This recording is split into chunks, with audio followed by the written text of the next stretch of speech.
What up, though? This is your boy Beezy430, back again with my part 3 of my favorite top 20 Detroit hip hop albums. If you come this far, you've already saw my 20 through 16, and you saw my ranks 15 through 11. This video, I will be doing my rank 10 through 6. First of all, I want to say thank you guys for watching. Thank you guys for subscribing, and always thank you guys for chatting it up with me in the comment section on Twitter, whatever, Facebook, all the socials, whatever. So I really appreciate you guys always tuning in to my vids and all that stuff, man. So try my best to give you guys content, man. So just bear with me. But let's get started, man. At my number 10, my 10th favorite, Detroit hip hop album, will go to Danny Brown, The Hybrid. Now this, surprisingly, this is still personally my favorite Danny Brown album to this day. Atrocity Exhibition and Triple X are kind of like neck and neck for second, but yeah, The Hybrid that's always been my favorite Danny Brown project, man. It came out in 2010, March 2010.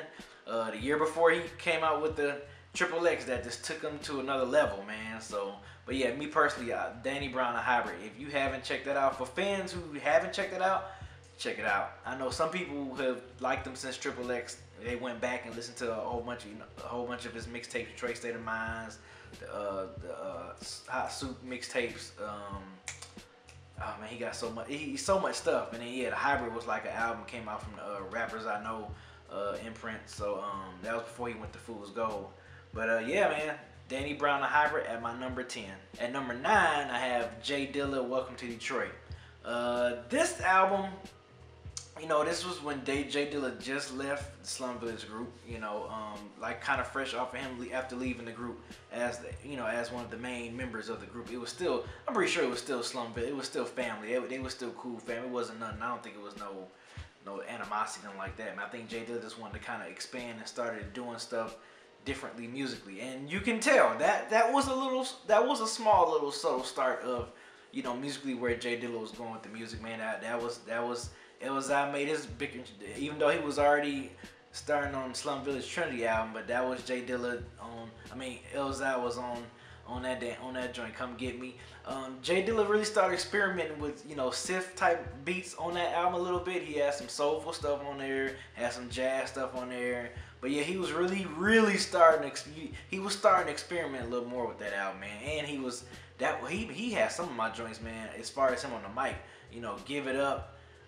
That's like one of my favorite joints. As far as him being a lyricist, an MC, that was like one of my favorite MC albums. That and The Shining. I was kind of going back and forth between Welcome to Detroit and The Shining as my number 9, but I ended up going Welcome to Detroit.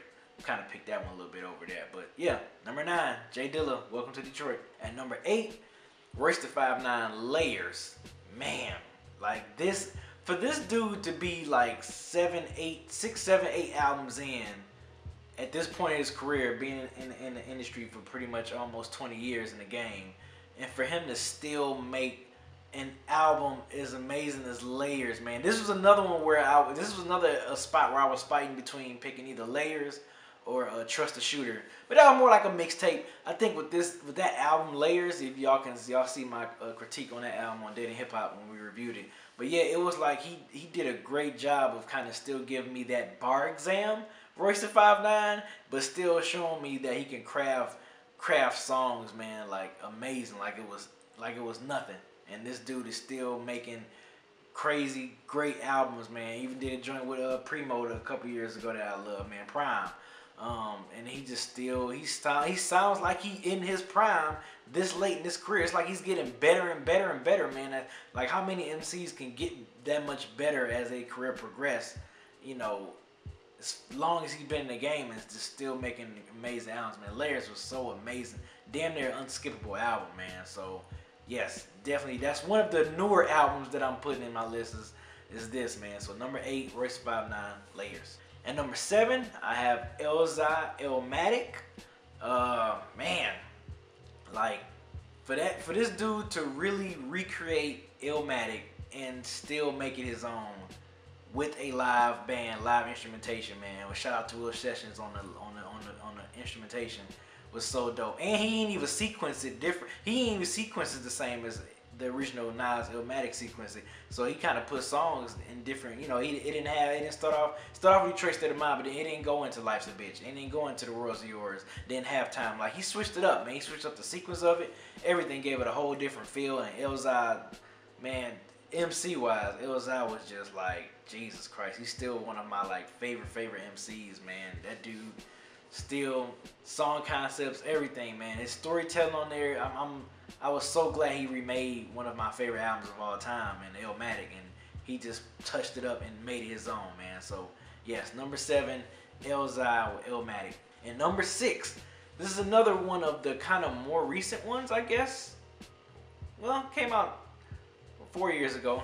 Number 6, Tall Black Guy, 8 Miles to Monarch, instrumental album. Man, like that album right there, man, is like, it's probably like in my top 3 favorite instrumental albums of all time. Man, that damn album is so amazing. That's the album I still revisit quite often today in 2017. And that album been out for 4 years now, and I don't see myself slowing down from not playing it. You know, that's how much I love that album, man. That album, I think that album actually was my number 1 album of 2013 that year.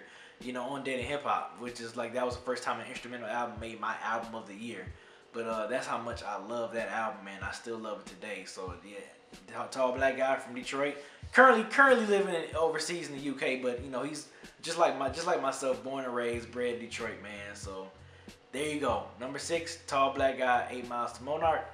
Make sure you guys stay tuned. I will be doing my top 5 favorite Detroit hip hop albums. So make sure you guys stay tuned. Again, thank you for watching, subscribing, follow me on Twitter, all that other good stuff.